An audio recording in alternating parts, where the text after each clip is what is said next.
ইতিহাস ভুলে গেলে চলবে না। পৃথিবীর ভেতরে সবচেয়ে দুর্ভাগা, হতভাগা, কপাল পোড়া ওই জাতি, যে জাতি তার অতীত ইতিহাসকে ভুলে যায়।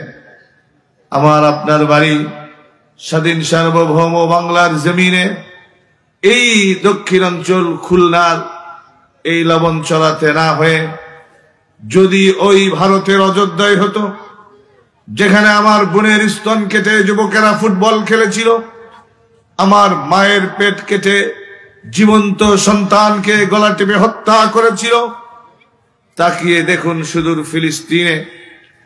আজকে সেখানে ফিলিস্তিনের গাজাতে কোন অপরাধে আজকে আমার মাকে, আমার বোনকে, আমার বৃদ্ধ বাবাকে, ছোট্ট শিশুকে নির্মম নির্যাতন করে, অকথ্য নির্যাতন করে আজকে তাদেরকে দুনিয়া থেকে বিদায় করে দেওয়া হচ্ছে।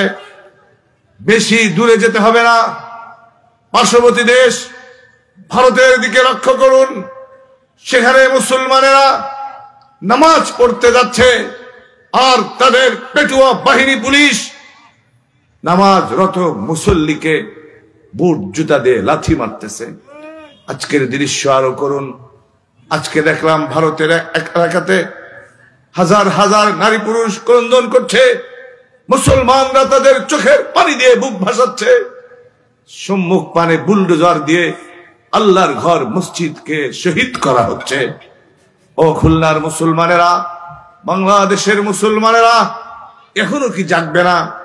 জাগ্রত হবে না? সজাগ হবে না? ঈমানি শক্তি নিয়ে এখনো কি ময়দানে অবতীর্ণ হবে না? আজকে ফরিয়াদ করছে ফিলিস্তিনের মুসলমানেরা, ফরিয়াদ করছে সিরিয়ার মুসলমানেরা, ফরিয়াদ করছে ভারতের মুসলমানেরা, ফরিয়াদ করছে গোটা দুনিয়ার মজলুম মুসলমানেরা, যে মালিক কবে একজন আমাদের নেতা আসবে, কবে একজন আমাদের লিডার আসবে, যার নেতৃত্বে আমরা সমস্ত কাফের, মুশরিক, বেঈমান, নাসারা, মুনাফিক, পুত্তলিকদের বিরুদ্ধে আমরা সংগ্রামে অবতীর্ণ হব। আমার ভাইয়েরা, আমার ভাইয়েরা, আজকে মজলুম মুসলমানের চোখের পানি বরদাস্ত করা যায় না। আজকে তাদের করুণ দৃশ্য দেখা যায় না। সুতরাং স্বাধীন সার্বভৌম এই বাংলার জমিনে বসে সুজলা সুফলা শস্য শ্যামলা এই সুন্দর লাল সবুজের পতাকার দেশে বসে সুবহানাল্লাহর দাম, আলহামদুলিল্লাহর দাম, আল্লাহু আকবারের মর্যাদা এটা বুঝে আসে না, বুঝে আসতে পারে না। চিরসুখী জন ভ্রমে কি কখন ব্যথিত বেদন বুঝিতে পারে, কি যাতনা বিষে বুঝিবে সে কিসে, কভু আসিবে সে ধ্বংস নিজারে। জীবনে যার কোনোদিন মাথা ব্যথা হয়নি তাকে বুঝানো সম্ভব নয় মাথা ব্যথার যন্ত্রণা কি। আমার ভাইয়েরা, আজকে মায়ের কোলে শিশু যেমন নিরাপদ, আমরা এই দেশে এই খুলনাতে নিরাপদ অবস্থায় বসে মুসলিম মুসলমানের নির্যাতনের কষ্ট, নির্যাতনের চিত্র, নির্যাতনের সেই তাদের করুণ দৃশ্য আমরা বুঝতে চাচ্ছি না। আমার ভাইরা, সেদিন বেশি দূরে নয়, আমি তো সারা দুনিয়ার মুসলমানদের ঈমানি জাগরণ দেখতে পাচ্ছি। আমার মনে হয় সেদিন বেশি দূরে নয়, যেদিন ইনশাআল্লাহ দিল্লির লাল কেল্লায় কালেমার পতাকা, ইসলামের পতাকা উড্ডীন হবেই হবে ইনশাআল্লাহ। আল্লাহু আকবার, আল্লাহু আকবার, আল্লাহু আকবার, আল্লাহু আকবার। মাশাআল্লাহ, মাশাআল্লাহ।